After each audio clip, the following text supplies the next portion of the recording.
Thank you very much, Mr. Chair, and thank you for letting me join the subcommittee on the administration's attack on digital asset ecosystem. Team, as we've heard from our colleagues today, I think we are very excited about the potential for this technology, and we want to make sure that if we're not defining the rules of the road, someone else in the world will, and we need to be forward-leaning on this.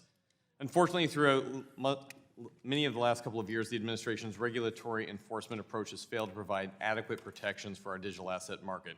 Blockchain technologies and digital assets, as we noted, are here to stay in the United States. Personally, I served as a military officer for nearly 2 decades, particularly in the intelligence area, operating against Russia and China. After 9/11, I deployed multiple times and served thousands of hours working in counterintelligence, specifically serving as the Director of Cybersecurity at the NSC. And that's why I'm introducing the Financial Technologies Protection Act of 2023, which will establish an independent financial technology working group, as my colleague highlighted, to combat terrorism and illicit financing through use of these financial systems. Because not only can digital assets be used for good, they're clearly being used for ill. This will be chaired by the Secretary of the Treasury, acting under the Secretary of Terrorism and Financial Intelligence, senior level representatives from the Department of Justice and the United States Secret Service, the Financial Crimes Enforcement, and the Federal Bureau of Investigation, among others.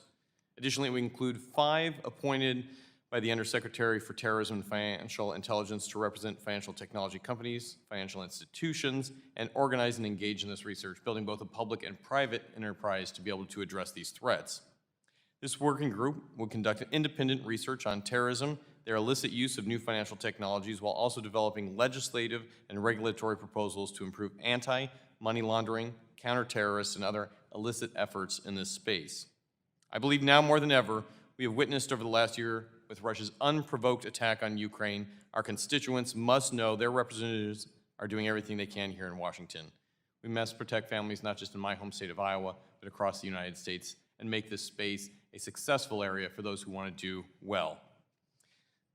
Director Gruhl, I'd start with you as Chief Legal Officer at Coinbase. We hear a lot about the risk that crypto might move offshore, given the lack of regulatory clarity and the approach being taken by our current financial regulators, seeming to restrain this industry. Could you explain the downsides associated with a crypto company that were to move offshore and the threat it could have from that terrorist element? Thank you, Congressman. Well, as I've indicated earlier, we are not only an American company incorporated here in the United States, we are a proud American company, and we very much intend to continue to invest in the United States and this market, even as we pursue other opportunities around the world. The fact of the matter is that as regulatory clarity emerges in jurisdictions other than the United States, it becomes more and more attractive to invest capital, to place jobs, and to develop technologies outside the United States for the simple fact that we know what the rules are. We know where the boundary is. We know where we have to go to avoid even getting close to that boundary. And there is a material impact, there will be a material impact to the security of the United States if those technologies are developed outside the U.S. Because for one simple reason, Congressman, our sanctions programs, which you alluded to in your comments, are at the core of our ability to prevent bad actors from gaining access to funds which facilitate bad acts. You can't have an effective sanctions program based here in the United States if the technologies that would be subject to those sanctions programs are being developed elsewhere. Very good. Mr. Belcher, I'd like to ask you, we just talked about the left and right parameters of this, being able to control not only the sanction aspect of it, but the additional elements of having an uncontrolled currency that the United States would have a very hard time getting its arms around if we're not part of the process in developing a digital asset which the United States has control over. Could you talk to us about the national security implications? Sure. Look, we could ban cryptocurrencies and digital assets in the United States, but it won't prevent them from being used outside the United States. Right.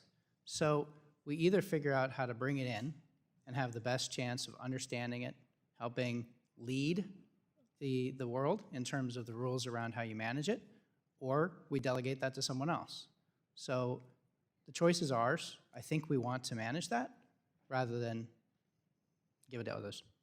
Thank you very much. I think that we have a responsibility to help define this battle space, one that is favorable to the United States, one that helps grow our economy, that helps us innovate and be a leader in this space, and not be on our back heels being responded to by those who would be adversarious towards us or those who would use it for a nefarious process. Committee, I really appreciate your testimony today and the great wealth of knowledge that you've offered us. Mr. Chair, I yield back.